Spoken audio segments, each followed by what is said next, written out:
check.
check. All right, let's go.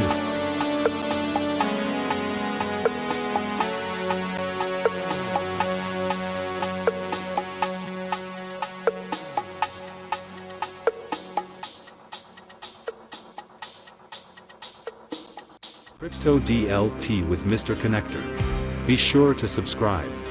Hit the notification bell for daily content. Let's go.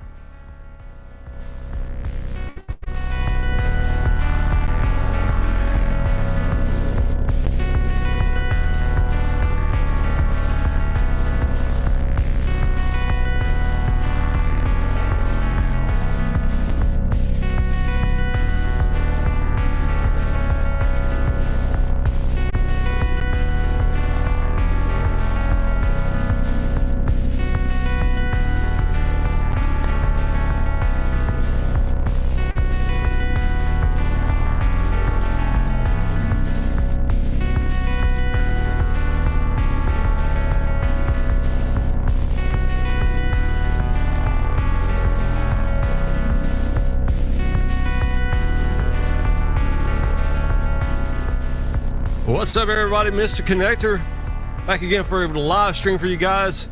We've got the FOMC meeting in just a minute. I think I'm gonna play a little bit of that, and of course Jerome and the Federal Reserve keep their rates unchanged. Of course, the Federal Reserve concluded its two-day meeting for May, deciding to keep interest rates unchanged at 4.25% to 4.5%. According to the central bank's minutes that were released Wednesday, just a few minutes ago, officials continue to assess the economic impact of Trump's tariffs. Although Trump was touting all the money that's been coming in this morning on tariffs, they're finding all kinds of money. Got to fund that external revenue service. Let's go. All right. Hope everybody's doing good today. Let's check in on the Fed. Let's see, 2:30. We've got about 6 minutes. And I guess we can check out and see what Powell has to say. I know you guys can't stand him as much as I can. That the whole world is watching this one man, this one appointee from these private banksters get up there and judge or give the interest rates for the entire world to watch. Oh, what a crazy system we live in. Let's go back to sound money, guys. Let's check out crypto. That's sound money. What's up, X Generation? Says Pepe's running. All right. Nice. I've got XDB running the most on the Conectr coins, 25% past 24 hours. The blockchain and brands, XDB, that copy of that stellar chain. Very cool. Got Afrium up. I still hold a few of those Afrium on Stellar. That's a big ecosystem there. They've got hundreds of stable coins that run on that Afrium ecosystem. What's up? We've got in the chat, Bobby T come in first place on the chat. What's up, Bobby? And Evan XRP second place on the podium. And it looks like Lizard King came in third place. And Silver Days just missed the podium. What's up, Silver? Smash those likies and subscribe. Appreciate that. Yeah. Still trying to recover from that little dip. Still surprised that Stronghold hasn't taken off since that escrow announcement. Of course, this thing is just unheard of. People just don't know about this Stronghold. Ranked 1,641. And there's our hash provenance blockchain up a little bit today. How long to the announcement? Just a few minutes. I mean, they've already made the announcement from the minutes from the meeting, saying that the rates are unchanged.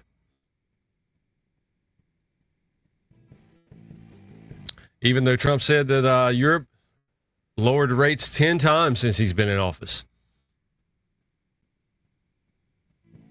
That doesn't sound right, though. 10 times? That's a lot. Serper, what's up? Grocery shopping and listening? Nice. Don't forget to eat healthy and shop on the outside aisles. Stay away from those middle aisles unless it's necessary.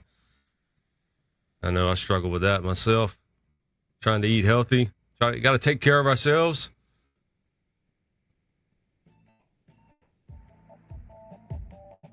Yeah, I know, Bobby. Let's see. We've got the Federal Reserve here pulled up. Board of Governors.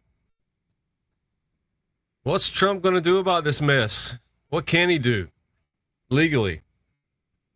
Why has Congress given away our sovereignty to the Federal Reserve and allowed private bankers to print and manage our money? And what happened to the Fort Knox suspicion about the gold? God, this stuff's taking a long time to play out, isn't it? We know where it goes, though, guys. We know it's all leading up to blockchain. Especially we saw where Cash was complaining about the selection in 2020 and about a foreign country has interfered or whatever, but we know it goes to blockchain. We know we're going to demand it eventually. People are going to come around to it. And the only question is, how sovereign is our digital IDs going to be? You know, how sovereign, how much control are we going to have over our own data?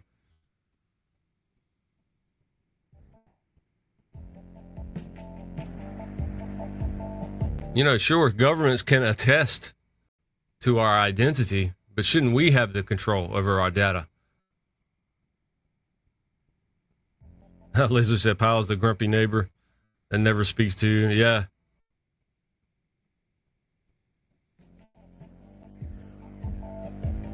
The neighbor I'm getting tired of looking at every day. Yeah, Biden reappointed him. People think that he's in charge.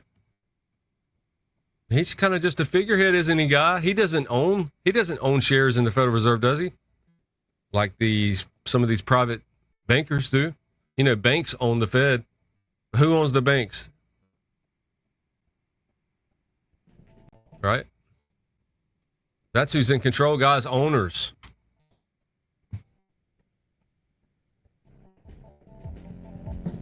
Okay, what do we have here? I've got top made in America cryptos pulled up. In the past 24 hours, Aerodrome Finance is up the most, 14%. And Hive Mapper, Honey is the ticker. It's up 10%. Let's look at Honey.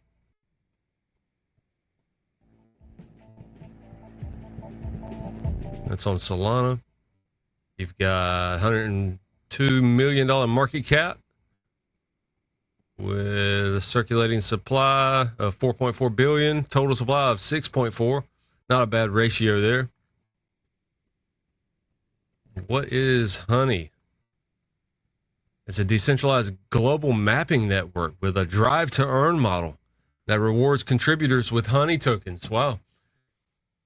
We're passively collecting map data using AI cameras that they install in their cars. Developers must redeem Honey to access map data, which creates an ongoing fundamental demand. Wow, that is a pretty good utility there. It's like Google Maps, but decentralized, where we're in control. We're in charge of contributing to it and rewarding from it. Isn't that the future, guys? Isn't that a better business model? Okay, we got Powell edged down in the first quarter, reflecting swings in net exports that were driven by businesses bringing in imports ahead of potential tariffs.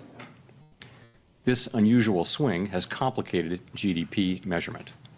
Private domestic final purchases, or PDFP, as we call them, which excludes net exports, inventory investment, and government spending, grew at a solid 2.5% rate. Within PDFP, growth of consumer spending moderated, while investment in equipment and intangibles rebounded from weakness in the fourth quarter. Surveys of households and businesses, however, report a decline in sentiment over recent months and elevated uncertainty about the economic outlook, largely reflecting trade policy concerns. It remains to be seen how these developments might affect future spending and investment. In our summary of economic projections, the median participant projects GDP to rise 1.4% this year and 1.6% next year, somewhat slower than projected in March. A terrible looking In the graphic. labor market, conditions have remained solid. Payroll job gains averaged 135,000 per month over the past 3 months. The unemployment rate, at 4.2%, remains low and has stayed in a narrow range for the past year. Wage growth has continued to moderate while still outpacing inflation. Overall, a wide set of indicators suggests that conditions in the labor market are broadly in balance and consistent with maximum employment. The labor market is not a source of significant inflationary pressures. The median projection for the unemployment rate in the SEP is 4.5% at the end of this year and next, a bit higher than projected in March. Inflation has eased significantly from its highs in mid-2022, but remains somewhat elevated relative to our 2% longer-run goal. Estimates based on the Consumer Price Index and other data indicate that total PCE prices rose 2.3% over the 12 months ending in May, and that, excluding the volatile food and energy categories, core PCE prices rose 2.6%. Near-term measures of inflation expectations have moved up over recent months, as reflected in both market and survey-based measures.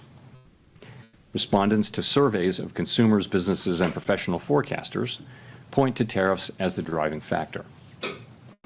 Beyond the next year or so, however, most measures of longer-term expectations remain consistent with our 2% inflation goal. The median projection in the SEP for total PCE inflation this year is 3%, somewhat higher than projected in March. The median inflation projection falls to 2.4% in 2026 and 2.1% in 2027. Our monetary policy actions are guided by our dual mandate to promote maximum employment and stable prices for the American people.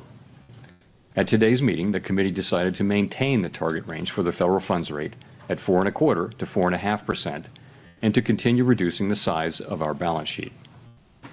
We will continue to determine the appropriate stance of monetary policy based on the incoming data, the evolving outlook, and the balance of risks.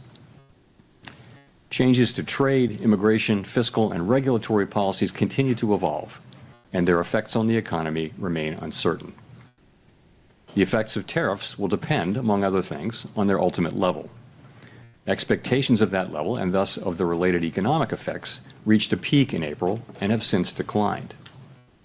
Even so, increases in tariffs this year are likely to push up prices and weigh on economic activity. The effects on inflation could be short-lived, reflecting a one-time shift in the price level. It's also possible that the inflationary effects could instead be more persistent. Avoiding that outcome will depend on the size of the tariff effects, on how long it takes for them to pass through fully into prices, and ultimately on keeping longer-term inflation expectations well anchored. Our obligation is to keep longer-term inflation expectations well anchored and to prevent a one-time increase in the price level from becoming an ongoing inflation problem. As we act to meet that obligation, we will balance our maximum employment and price stability mandates, keeping in mind that without price stability, we cannot achieve the long periods of strong labor market conditions that benefit all Americans. We may find ourselves in the challenging scenario in which our dual mandate goals are in tension. If that were to occur, we would consider how far the economy is from each goal and the potentially different time horizons over which those respective gaps would be anticipated to close. For the time being, we are well positioned to wait to learn more about the likely course of the economy before considering any adjustments to our policy stance. In our SEP, FOMC participants wrote down their individual assessments of an appropriate path for the federal funds rate based on what each participant judges to be the most likely scenario going forward. The median participant projects that the appropriate level of the federal funds rate will be 3.9% at the end of this year, the same as projected in March. The median projection declines to 3.6% at the end of next year and to 3.4% at the end of 2027, a little higher than the March projection. These individual forecasts are always subject to uncertainty, and as I've noted, uncertainty is unusually elevated. And of course, these projections are not a committee plan or decision. At this meeting, the committee continued its discussions as part of our 5-year review of our monetary policy framework. We focused on issues related to assessing the risks and uncertainties that are relevant for monetary policy and the potential implications for policy, strategy, and communications. Our review includes outreach and public events involving a wide range of parties, including Fed Listens events around the country and a research conference that we held last month. We are open to new ideas and critical feedback, and we will take on board lessons of the last 5 years in determining our findings. We intend to wrap up any modifications to our statement on longer-run goals and monetary policy strategy by late summer. After that, we will consider enhancements to our suite of communications tools, including the SEP. The Fed has been assigned 2 goals for monetary policy: maximum employment and stable prices. We remain committed to supporting maximum employment, bringing inflation sustainably to our 2% goal, and keeping longer-term inflation expectations well anchored. Our success in delivering on these goals matters to all Americans. We understand that our actions affect communities, families, and businesses across the country.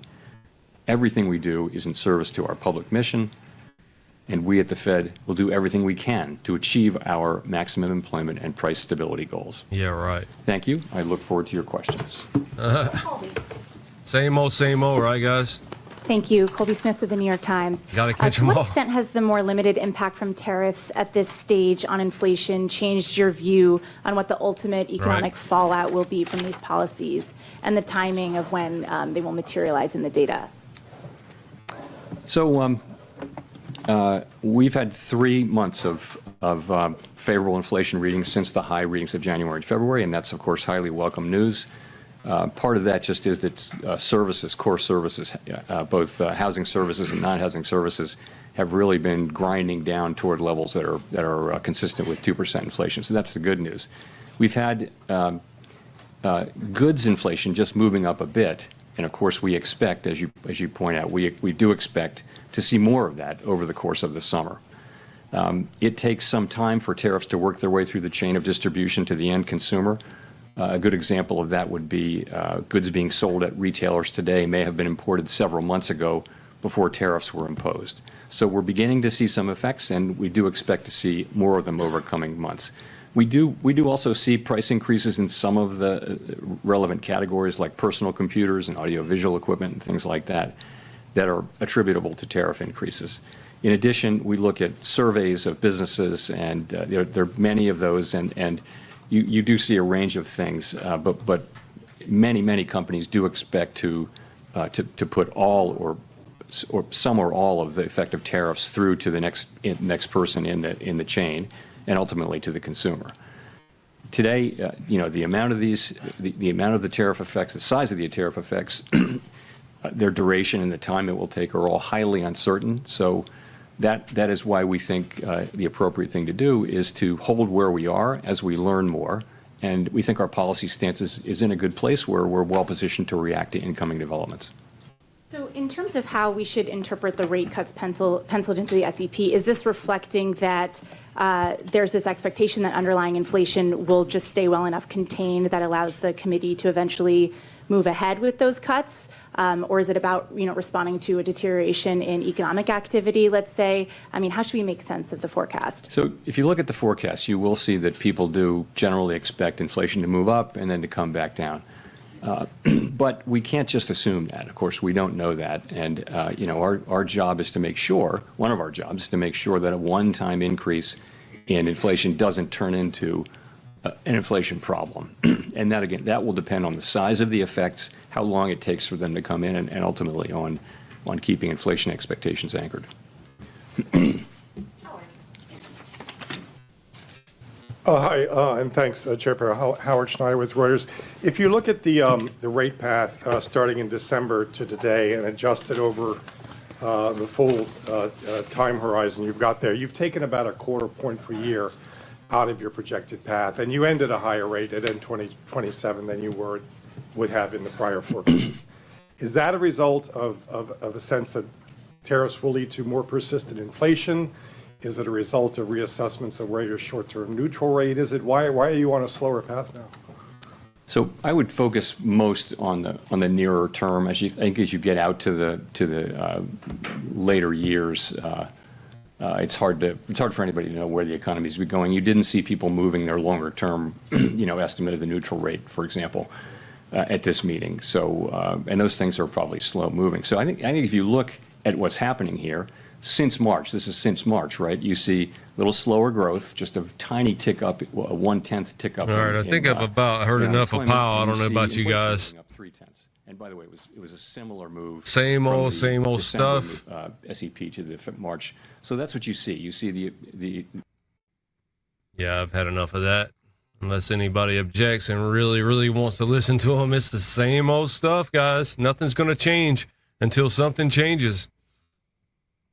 We need to change the money. We had the good announcement on the stablecoin bill passing yesterday. If anybody missed that, the Genius bill passed the Senate, and now we're on to the House. And I suspect the House might somehow combine the Clarity Act with that. It'd be nice to get it all done all at one time. And also today is the Toronto Stock Exchange is listing a spot ETF for XRP.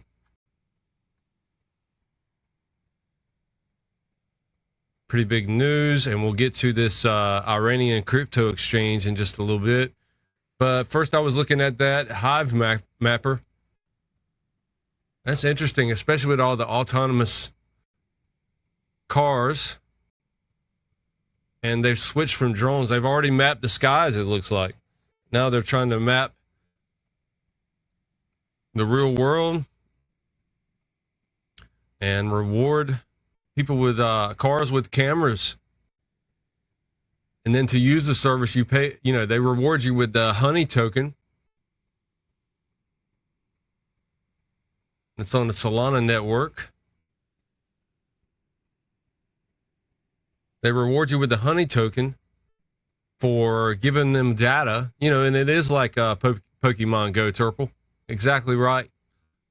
That's what they did. They put those little augmented reality characters out in the real world for Pokemon Go. You remember that game everybody was playing years ago, but they put the character where they needed mapping data. So that tricked everybody into going out and giving them free data. We actually, if you paid to play the game, you actually paid to go to work for that company. It's wild. This is kind of the same thing here. This guy left, what was it, Yahoo we just saw, to start this Hive mapper. You're at 2 cents. Chart is way down on it, guys. This is the all-time. Looks like we hit 33 cents in 2023. Not too long ago. Actually, about 16 months. Why is it my background music? There we go. Yeah, and it's on Coinbase under the ticker Honey. Yeah, we're just doing a little deep diving. Oh, you've got 2 Hive mappers? Nice.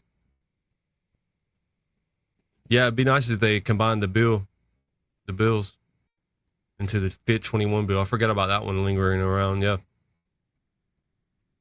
Yeah, that would take care of it all, wouldn't it? Right on. All right, cool. Let's get back to the show, guys. A little distraction from Mr. Jerome Powell there, leaving Fed rates unchanged. Right quick, if you guys missed this yesterday, I joined the boardroom last night. Had a really good combo with those guys for a little bit. But yeah, PayPal Mafia at it again right here, guys. Peter Thiel-backed fund invest in stablecoin startup by UBYX. I didn't see anybody covering this yesterday. This is kind of under the radar. Banks are going to use this to interoperate and redeem one-for-one stablecoins of all kinds that are accepted. So this is a Visa, MasterCard-like network for stablecoins that banks are going to use. That sounds like, kind of like a centralized deal, of course, because they're going to have more control. And I guess it's agreed upon controls, launching in Q4 of this year. UBYX will support major blockchains and stablecoin issuers. So this guy, Tony McLaughlin from Citigroup, started this up, got $10 million from Peter Thiel, PayPal Mafia, to develop a clearing system for stablecoins to connect stablecoin issuers with banks and fintechs to reduce fragmentation, similar to how Visa and MasterCard works for credit cards. The smallest bank in the world can issue a Visa card because they don't have to build their own acceptance network, he said. This would enable people to take stablecoins to a bank and for the bank to give them credit for the equivalent in their account. So they can swap it out, any stablecoin for any stablecoin, to get money in their accounts. UBYX aims to build a platform for global acceptance, and that means banks accept to use it. Right? This is banking software. It provides cash equivalents and singleness of money, and provides redemption through regulated channel with AML, KYC fraud, and sanction screening. I've been wondering how they're going to interoperate all these stablecoins. Looks like the PayPal Mafia was behind it all along. Singleness of money means that all money in the economy should be paid to equal value and be interchanged at the same value. Redeemable. He added that the issuers joining UBYX's network will need to make their tokens mutually redeemable. Oh, so you're going to have your own token, your own stablecoin to join it. That way your stablecoin is redeemable with the other entities that have stablecoins that are joining this same network. And it does use blockchain. Let's see which ones it uses. It's kind of like it reminds me of Quant a little bit. Kind of a non-blockchain deal where it uses the other blockchains. The joining members would do compliance checks. Issuers would need to hold money in pre-funded accounts. Wow, they're still using pre-funded. What? The joining members need to do compliance checks, and issuers for the stable coins, which are the banks themselves. They're going to be the banks themselves, right? They would need to hold money in pre-funded accounts with this company, UBYX. Wow. So they still need to hold pre-funded accounts to deal with this centralized UBYX. I mean, that's how the legacy system works. It's just instead of holding many different pre-funded accounts, the banks would only need to hold one pre-funded account with UBYX. Stablecoins are cryptos. Of course, we know what stablecoins are. UBYX supports multiple blockchains. The company's launching a Q4 this year. They're going to support blockchains like Solana, Base, Canton, and the XRP ledger. Nice. Also teamed up with stablecoin issuers like Paxos, Ripple for their ROUSD, and All Unity. Never heard of that one, All Unity. This is also partnered with several large crypto wallets. Pretty big news here. What's up, D-Cartel? The founder, McLaughlin, said UBYX represents the coming age of stablecoins, and the industry self-organizes to deliver stablecoin ubiquity. It enables, I think that's the name really of it, ubiquity. UBYX enables a pluralistic market structure with multiple issuers, multiple blockchains, and multiple currencies in a global interoperable network. The future of payments is stablecoin native. He added that they will accept other forms of digital payment, such as central bank digital currencies and tokenized deposits. So, okay. Yeah. But, maybe they're going to deal with other countries as well.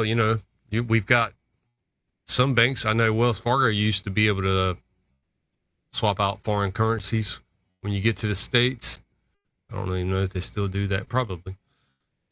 But that's going to be what that's for, I guess, to swap out CBDCs when you get here or interoperate with it. Because most merchants probably aren't going to be accepting CBDCs in this country, I wouldn't think. Huh. Maybe. I don't know. UBYX will raise more funding from banks and fintechs after going live. There's a lot going down in Q4. A lot. Of course, they're touting the Genius Act, which will establish regulations for stablecoins. Yeah, it's good timing for this to come out. Right as regulations for stablecoins are coming out. Of course, we saw Amazon and Walmart were reportedly looking to issue their own stablecoins. Pretty good article there. All right, what else do we have today? I want to get to cryptocurrency sectors. Which sectors in crypto are popping off? Currently on CoinMarketCap, the Bonk fund ecosystem is up 26% with the GIB token leading the way there. Gambling's up a little bit, 20% with the fund token leading the way. CMC Labs is up. Hybrid token standard is up. And AI memes are up. Music's up a little bit. What's not doing great? The Solana token 2022 with the infinite money glitch token is down a little bit. Not bad though. Telegram bots down a little bit and their tap to earn are down. And crypto events calendar today is Wednesday, June 18th. We've got a cross-chain AMA Spaces. Anything that involves interoperability, we like to take a quick look at. Because we know that the best, fastest, cheapest, most efficient protocol is going to be the one of choice.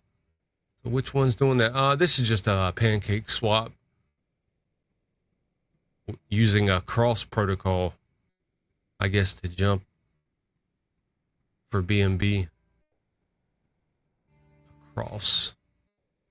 Okay, and anything else that we're into? There's Proppy's logo. The next wave for Pro is coming. Don't miss insights on others we'll be acting on. Proppy's been around for a while. I think they're a sleeper. Tokenizing real estate. Avalanche Retro 9000 season. Don't miss if you're building Retro 9000. Don't know what that is. Filecoin hot storage spaces. All right, let's get through this. Here's a VELO AMA. If anybody's into VELO, I think I've got some news on VELO or an update on VELO. My bookmarks. And Binance Wallet, Kitchen AMA. Just to make sure we don't miss anything, guys. Object ID on IOTA. Object ID is now live on IOTA mainnet. What is Object ID on IOTA? A milestone has been achieved. Object ID empowers businesses to ensure product authenticity and end-to-end traceability through advanced blockchain tech. That makes sense. That sounds like VeChain, but on IOTA.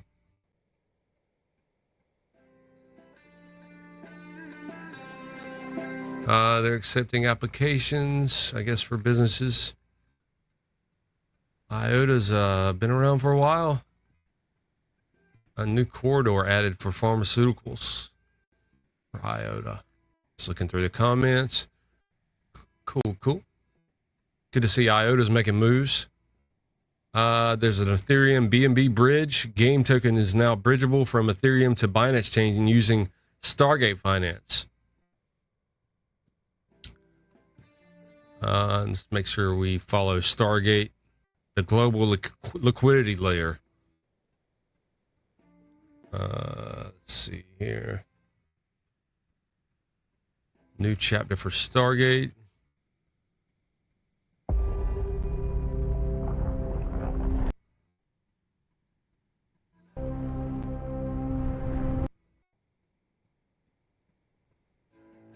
XDC is now live in Stargate.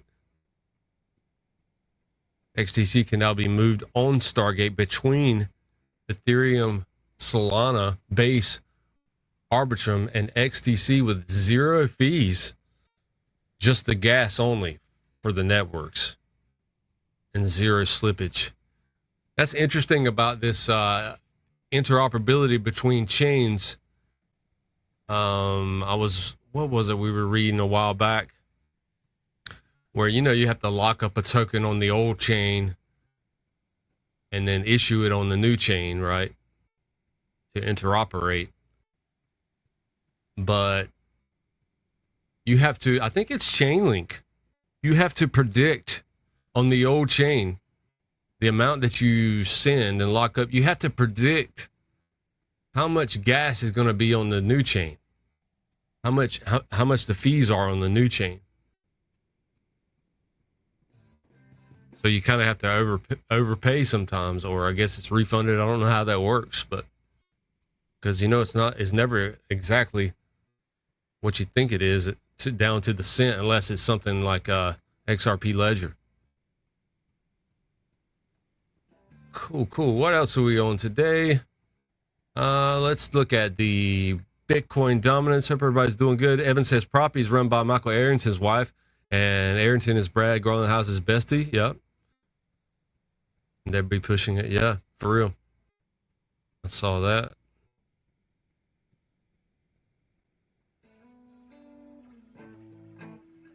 Yep.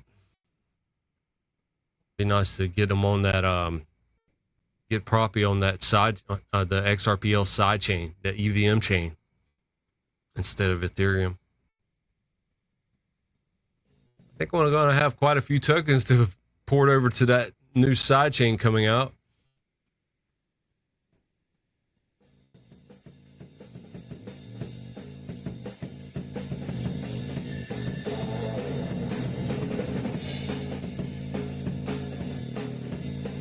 Bitcoin dominance is sitting at 61.73% today. Let's look over the past 3 months. It's kind of hovering around the same. Let's go for the flippening. Okay, we got crypto total market cap pulled up 3.17 trillion today. That's the all-time chart, and the 6-month chart, and the 1 month. So we're down on the month. Waiting for that rocket ship. Let's go. Okay, let's take a quick look at stocks today after the interest rates remain the same. Looks like we're sitting flat. I did get into some Circle the other day. Let's check in on that.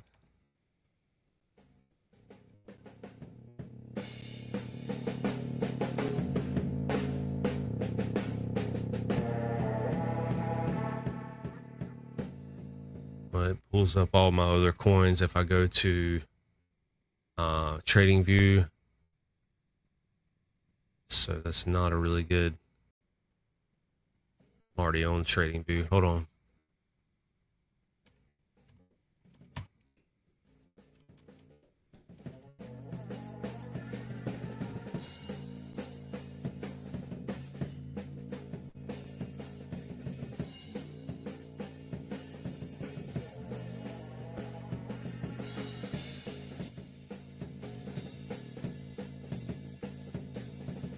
What am I looking at here? I'm doing something wrong. Maybe I had a ticker wrong.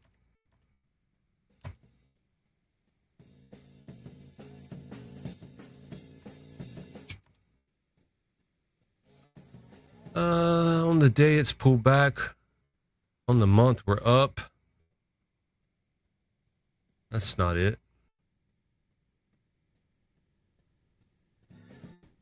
I'll find it eventually, guys. Sorry about that. 189 bucks. Yeah, that's rocking and rolling. Oh yeah, I'm doing good on that. 100. I think I got in at 150 just the couple days ago.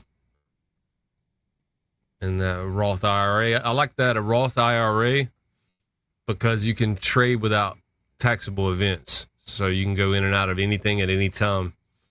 You know, this thing's only been going for a few days since their IPO.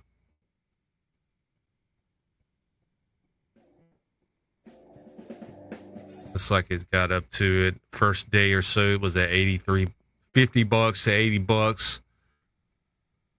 Last week we're at 100 bucks. Today we're at 190 for Circle. Nice. We've got the Dixie chart pulled up. Let's take a quick look at the dollar. Dollar's been going up since the threats of war. Imagine that. We were headed down last week on the dollar, and we had a turnaround on the Dixie chart, the value of the dollar. Of course, that's only comparing it to other fiat currencies, doesn't compare the dollar to gold. So let's take a quick look at gold. Hope you guys are doing great today. Thanks for joining me on this Wednesday. Back at it again, doing some deep diving, some research with you guys. Thank you guys for joining.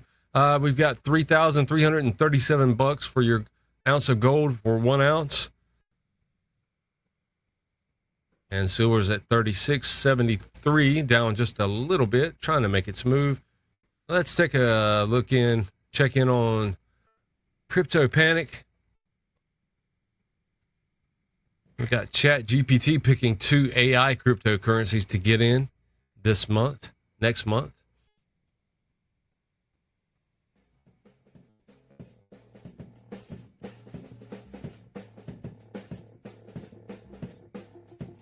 They say Render, RNDR, is a standout.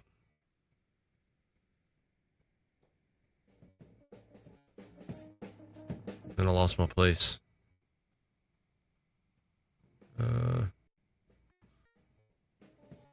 Every time I highlight something, it just goes away.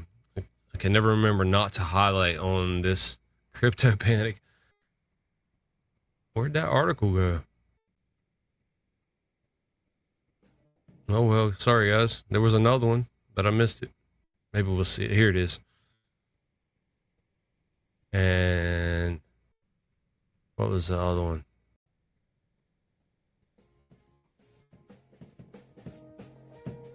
GPU, is that a crypto as well? Node AI. 28 cents. Ethereum.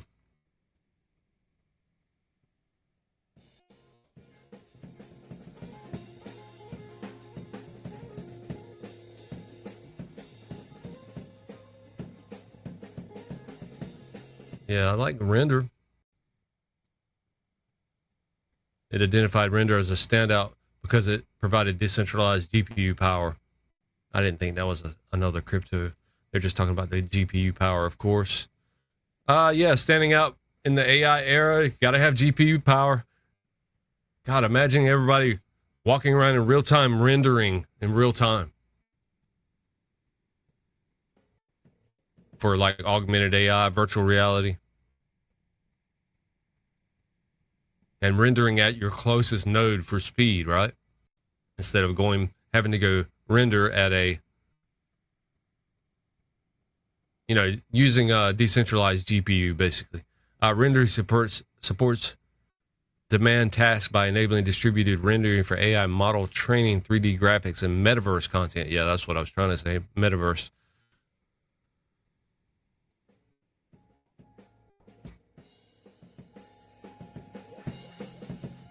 The project is also backed by cloud graphics leader OTOY and has connections to Apple's ecosystem. It also came up with a second choice is Akash. Don't forget about Akash. Man, Akash is cheap too. It is been in the gutter for half a year now. AKT, $1.19 is all. Look at this chart, guys. All time. It's been hovering back to, I mean, just last year it was almost $6. And it's $1 now. And it was almost $6 on, yeah, a year ago. And it's $1 now. And why are they picking Akash? Akash is progressing with its decentralized cloud infrastructure designed for AI workloads. As cloud computing costs rise, Akash provides a lower cost decentralized choice compared to decentralized servers or providers like Google Cloud. So it's a decentralized Google Cloud. It offers GPU and CPU resources while keeping compatibility with tools like CUDA, making it appealing for AI developers.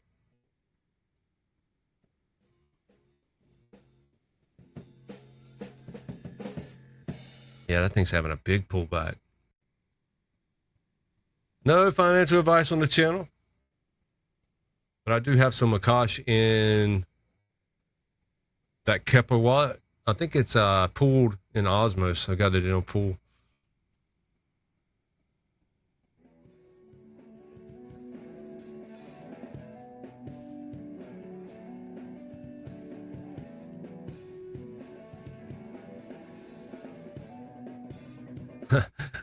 Blizzard's been mopping. Sun's 30 and he's got one on the ground and one in the oven. Oh, wow.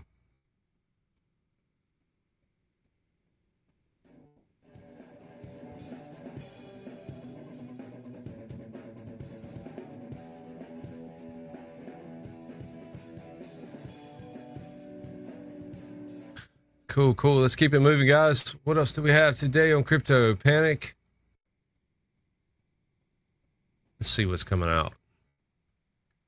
Of course, the Senate passes the Genius Act, and the crypto market trades flat. Alex Mashinsky is barred from receiving any assets from the Celsius bankruptcy claims. Well, I should hope so.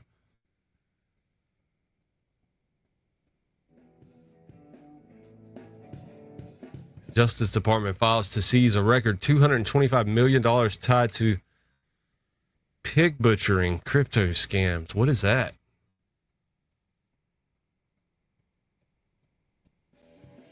What in the world is a pig butchering scam?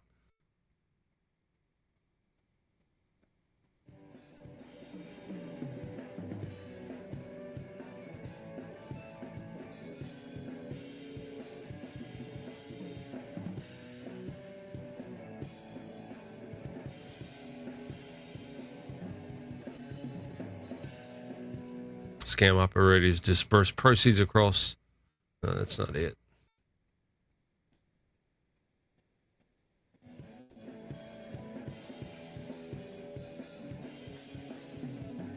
These scams con people into handing over money after gaining trust, usually with fake social medias or sob stories. Yeah, we know all about those scams. Just don't see what pig butchering is. Anyway.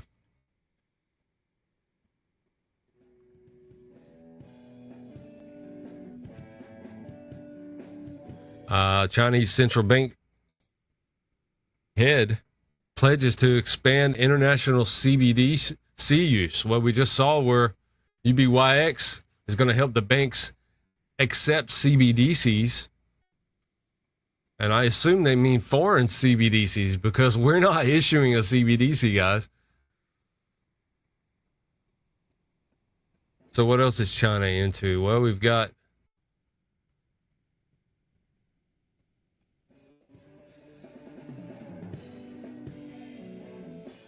China's JD.com. They seek global stablecoin licenses to slash cross-border costs. their largest retailer, JD.com, is pursuing global stablecoin licensing to power its payments network. Now, when I first read that, I said, there's no global licenses. But what they do, guys, is they go into each jurisdiction and get licenses. That's how it has to roll. That's how you make global laws. That's how you comply. What's up, Yogi? Hope you're doing good today. Wake me up when September comes. Yeah, that's for real this year, I think. I think about that every year. The company aims to cut cross-border payments. You see how all these fiat stablecoins, guys, they're going to be able to go throughout the world, but at the same time, they're going to stay local. They're going to revert back to their local jurisdiction, and they're just going to interoperate because UBYX running at the banks. If you're visiting America and you want to go to Wells Fargo and trade out your CBDC from the other country, they're going to give you, an American version, whichever one you choose, probably Wells Fargo token or Wells Fargo stablecoin, if there's one, I assume. And so what is UBYX going to do? Well, we just saw where you've got to have a pre-funded account. So Wells Fargo has to have a pre-funded account. Imagine that, right? Now that's centralized. That reminds you that we're still in a centralized world when you hear that. So Wells Fargo's got to have a pre-funded account with UBYX, the company. And UBYX is going to take that stablecoin and they're going to send it back to China, guys. They're going to be able to interoperate. It's got to go back. And we know that China wants to keep their currency local. So it's kind of a centralized way to bridge this stuff, Another way of like the legacy system, just still being around, but using these rails. And UBYX does use the XRP ledger and other blockchains. It's like they feel more comfortable instead of just issuing, having a gateway on the ledger and just having it work automatically.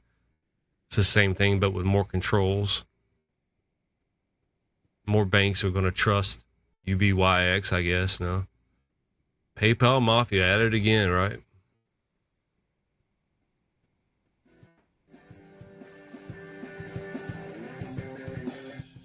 All the money you paid WF is coming back to me. What's WF?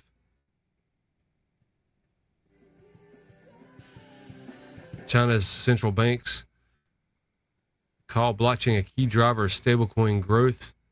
The PBOC says blockchain tech is reshaping cross-border payments. And they've raised 500, the DDC, China's DDC. It's a publicly traded company. They're raising $528 million for Bitcoin acquisition. Amounts plans to raise, for the Bitcoin purchase. Move underscores growing corporate adoption of Bitcoin in Asia.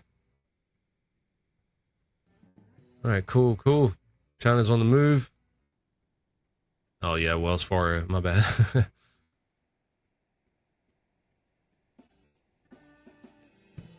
Yeah, that'd be nice. Get all that money back.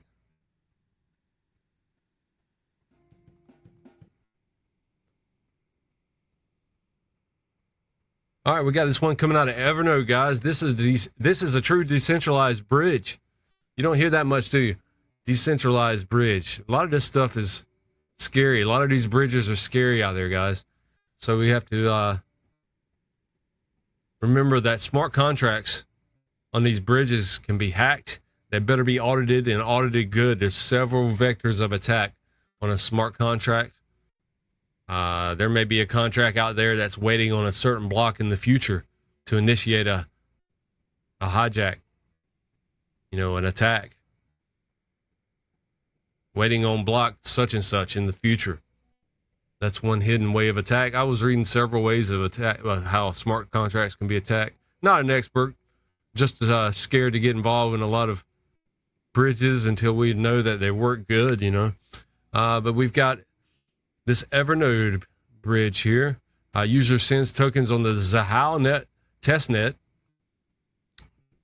to the XRPL testnet using hooks on Zahal and an Evernode cluster to act as the decentralized glue that provides a link between the two networks. Well done at Short the FOMO. Operational bridge on testnet. Well, a hook that I've built, which issues tokens, but I'm not going to talk about that over here at the moment. All I'm worried about is the bridge. See if we can get anything out of this. And we're using Bob. Bob has got some of these tokens, BAR, and we're going to send some value from the Zahal testnet. This is Bob over here on Zahal testnet. So he's currently got 2,068 of those tokens, and we're going to send some across to the XRPL testnet, and this is currently got 1,516. All right. So what we're going to do is we're going to go to Bob. We've got Bob selected. Let's send 150 tokens across, right? So that hits our hook. I'll talk about the hook in another stage, but anyhow, that's doing something fancy as well. The Evernote contract now has picked up the transaction has come in, the whereby Bob has sent back tokens to the issuer. He sent back 150. It's picked it up. It's now saying, okay, I need to reissue him these tokens, but now not on Zahal, on the XRPL side. So yeah, his balance should now go down by 150 tokens over here. So let's just reload his accounts on Zahal testnet, make sure we've gone down by 150 tokens over there. And if we come now back to the XRPL, this should go up by 150, right? 150 tokens. There you I'm go. using the source tag as the source tag defined over here was the network it came from, where the transaction came from. So if you look over here, Bob said he wanted to go back to destination tag 0. Mainnet is defined with the network ID of 0. So I use the destination tag. There you go, guys. Sending from Zahal to the XRP ledger using hooks on the testnet. That won't be long. So that's on the main net, I assume.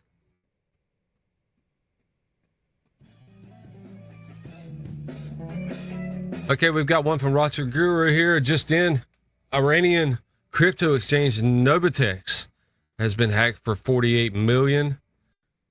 And also Iranian's bank this morning was attacked. This exchange hack was by a pro-Israel group. Imagine that.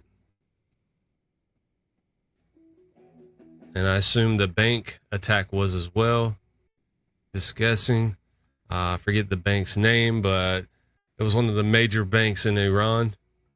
And they lost all of their data, from what I understand.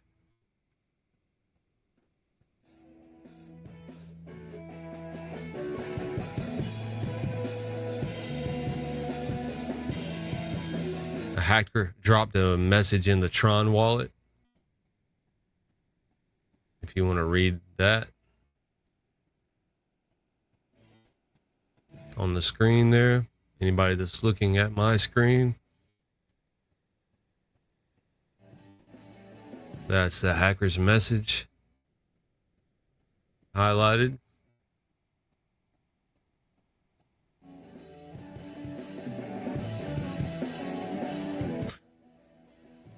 Interesting days, guys. Grab your popcorn. Let's keep it moving. We got a few more to go through. Oh yeah, I wanted to get to this. Who was it said they've been trading on Mexi? on boardroom. I think was that Lizard King last night? Boardroom or yeah, Mexi is now listed as it's a token is on the Proton network. Someone just found it on Proton Scan.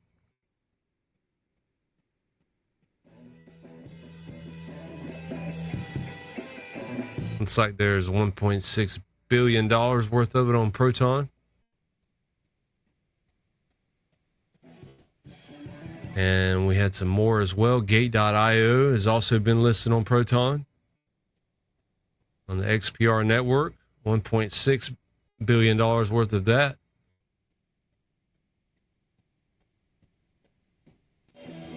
What does this mean?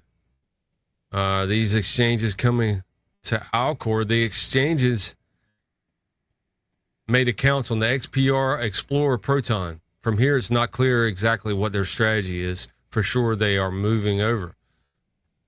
It's interesting when a exchange token is listed on another exchange or another blockchain like XPR.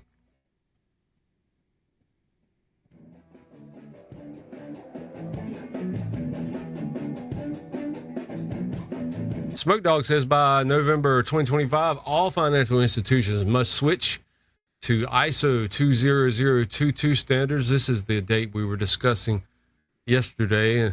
By November, all financial institutions must switch from the legacy Swift MT messages to the new MX messages.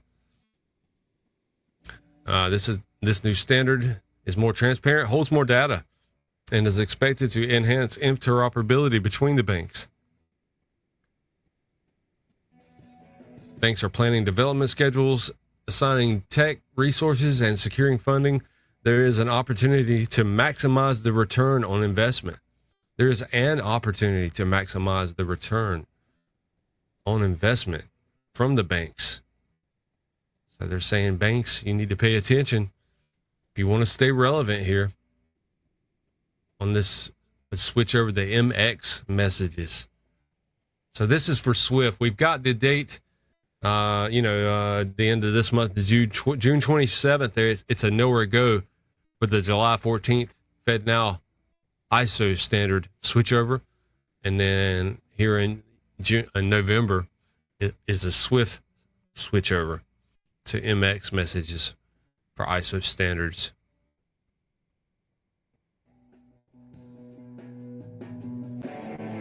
So it's coming, guys, this year. Switching over to new standards. Cool. This was the XRP spot ETF that I thought it was called something else. So is this another one? 3IQ XRP ETF. One of the first ETFs in North America to provide exposure to XRP. XRPQ debuts with a 0% management fee for the first 6 months. And Ripple is an early investor in the fund. So they're buying their own spot XRP ETF. Nice. Ripple's an investor. Buying back those tokens, but ETF style. I guess they're just providing liquidity for this ETF, I guess. They're putting money in. So the launch of the XRPQ marks another milestone in the mission to provide investors with confident, cost-effective access to digital assets within a regulated framework. 3IQ, launching the 3IQ ETF. And XRP Crows showing us all the XRP ETF filings with the US SEC. Bitwise, Canary Capital, 21 shares. Wisdom Tree, Pro Shares, Grayscale, Coin Shares, Volatility Shares, Franklin Templeton, Hashdex, and Tecurium. Tecurium's already got a non-spot ETF running in the States. I think you can get that on your broker right now. What's up, Protein 40? What's up, Good Glitches? Right on. Just going through some news today. We watched Powell earlier not change the rates. That was kind of boring watching him, but we got through it. While we were watching him, we looked at Hive Mapper. That's an interesting project that I added to the Conectr coins. That one's called Honey. That's a USA crypto at 2 cents. They're mapping the world on Solana. They pay the cars that are, right now it's cars. They have already mapped drones. They've already mapped the skies. And now they're mapping, they're paying drivers Honey tokens to take images of the world. It's like Google Maps, but decentralized. And then they charge Honey tokens to use the service. So that's utility there. Anything with utility we're into. It's on Coinbase. And having a good pullback. Hive Mapper. And what else did we go over? I just want to make sure I didn't miss anything.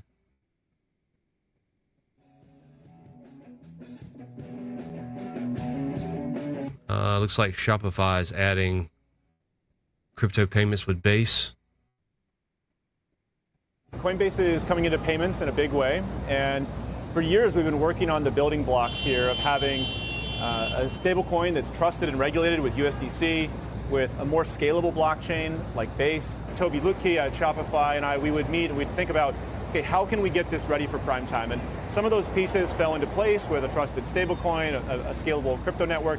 But the last piece that we really had to build was actually a new smart contract that replicated some of the functionality of credit cards that people use in e-commerce. So people don't realize this often, but when you go pay for something in e-commerce, the merchant does what's called an authorization on your card, but they don't actually capture the funds until they reserve the inventory and they calculate taxes. Yeah, most people don't even know that credit cards don't settle.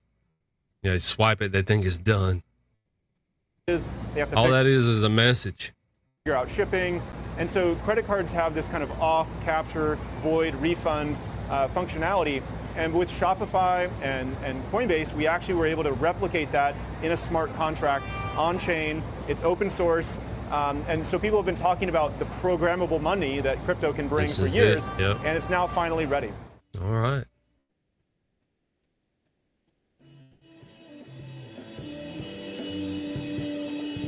And here's some Genius Acts summarized. You guys probably looked through this already. I haven't even really looked at it.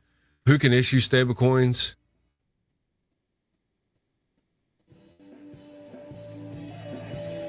Permitted stablecoin issuers can issue stablecoins. Insured depository or its subsidiary, federal qualified issuers, or state qualified issuers. I'm still wondering if they kept that $10,000 or $10 billion threshold for issuers between the state and federally regulated.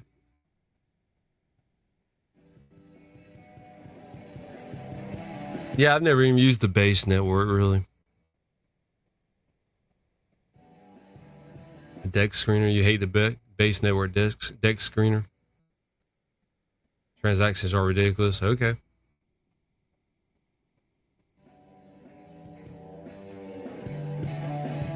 Sounds like I made a good choice not to use it. Qualifying factors, ability to meet reserve requirements. Previously felony offenses. Competence, experience, integrity of officers. The reserves are 1-to-1 backing for Federal Reserve balances, cash, demand deposits, or treasury instruments. Rehypothecation is generally banned. Redemption and disclosure. Clear procedures for timely redemption. Issuers must publish a monthly audit reserve report, plus an independent annual audit. and you can't market stablecoins as legal tender or FDIC insured. You cannot market your stablecoins as legal tender or market them as FDIC insured. So this is for the issuers, though. That doesn't say that the banks can't. The banks are FDIC insured, so if they're going to offer this stuff, it seems like it would have to automatically be, their stablecoins would automatically be FDIC insured. So that's how that works. It's like, you got to realize what entity you're looking at when you talk about this stuff. What's up, Bradley B? Driving to the airport and listening in. Good to see you. Yeah, we're just going over a few things. Oh yeah, we covered the. If you guys missed it, don't. You might want to check out the UBYX. That's the new PayPal Mafia connection with Peter Thiel, investing in the company UBYX, which is what banks will use to interoperate stablecoins. Is what they are going to use to redeem foreign CBDCs. It looks like at your local bank.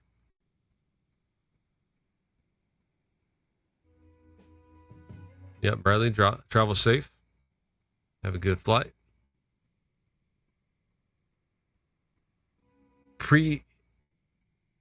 Preemption. Federal licensing supersedes the state requirements. The OCC chartered issuers are exempt from state MTL, money transmitter license.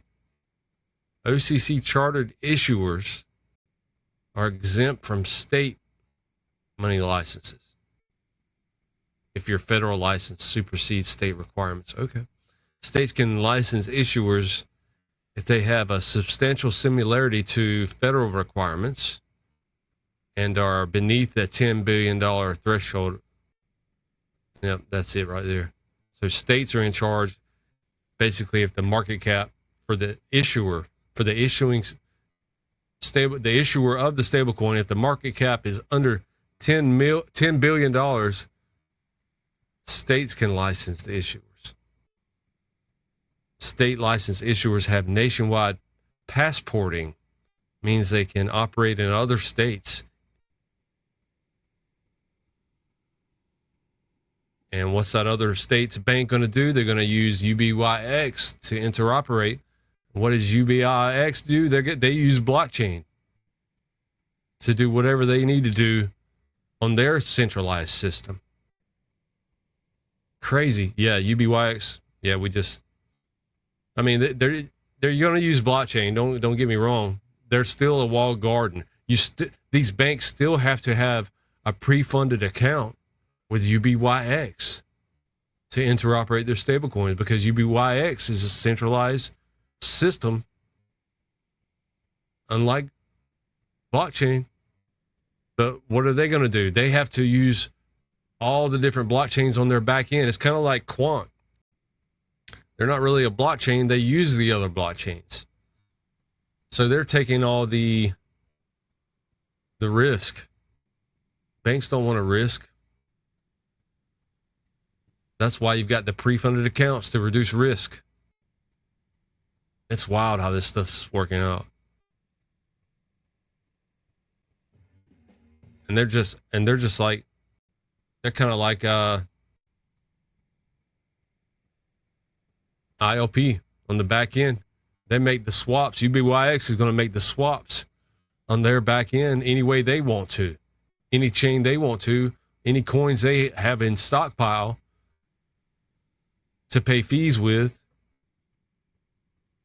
Maybe they've got XRP in their treasury, in the UBYX treasury, for easy use of what that company needs to do.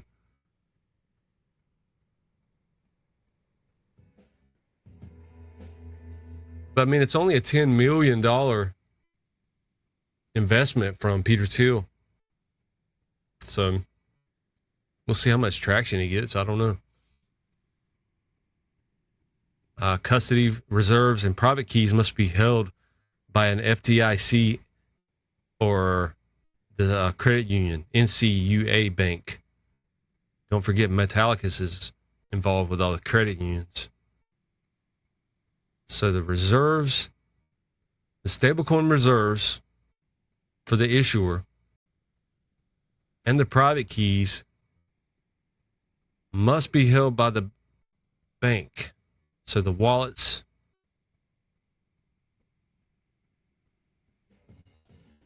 must be held by and the reserves must be held by the banks, and also, or either a trust bank, or also, I'm all messed up, a federally supervised custodian. Okay. So there we go. There's what I was looking for. So like Ripple's custodian, whoever they use. And I'm sure it should be multiple custodians, right? To reduce risk. The AML compliance, issuers and custodians must be able to freeze tokens on lawful order, of course.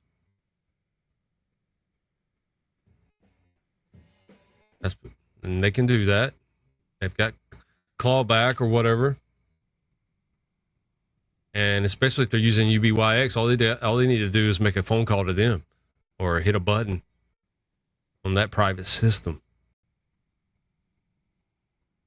Treasury may block non-compliant foreign stablecoins. You know, that people are saying, you know, that leaves Tether out. Tether's locked out, but guys, you can still, this is for banks and issuers, stablecoin issuers. This isn't for private wallets, right?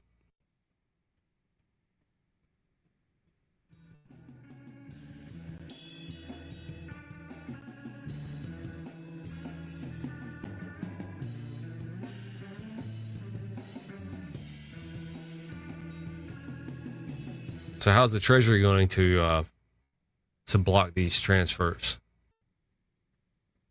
Well, they're just going to say that the bank, you can't use Tether. You're just not allowed to. And they don't block it. They just tell them they can't use it.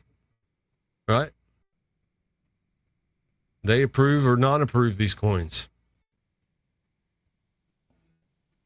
Consumer and creditor non-authorized issuance carries up to 1 million a day fines and 5 years in prison. Wow. They highlighted that.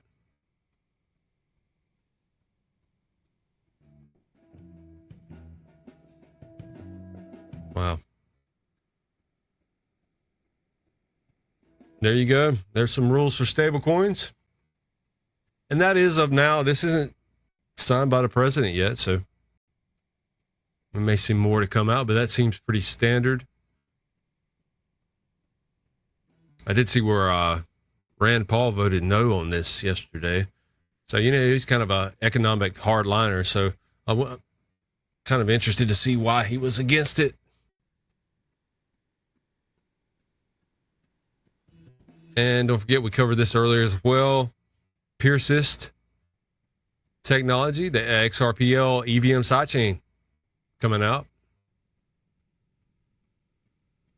There's a good article here if anybody wants to read through it.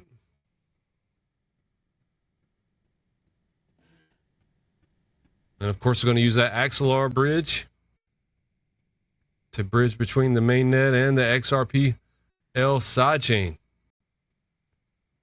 So there you go, guys. Lots of great news coming out. And except for the interest rates, you know, it is what it is. We're used to that.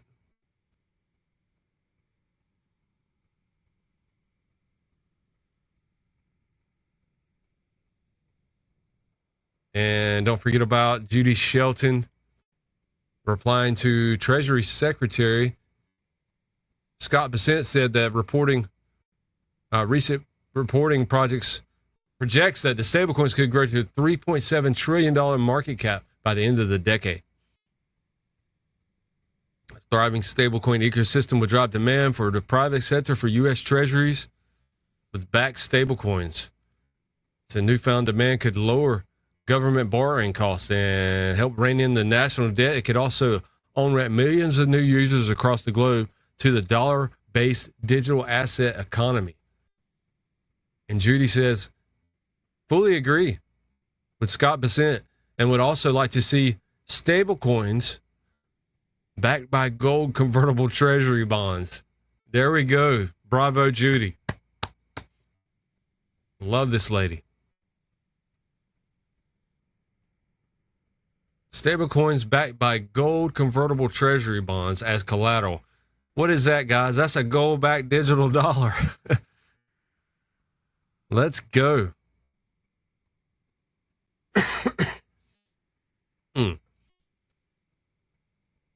Guys, enjoy your Wednesday. I'm going to get out of here and jam my cents on the way out.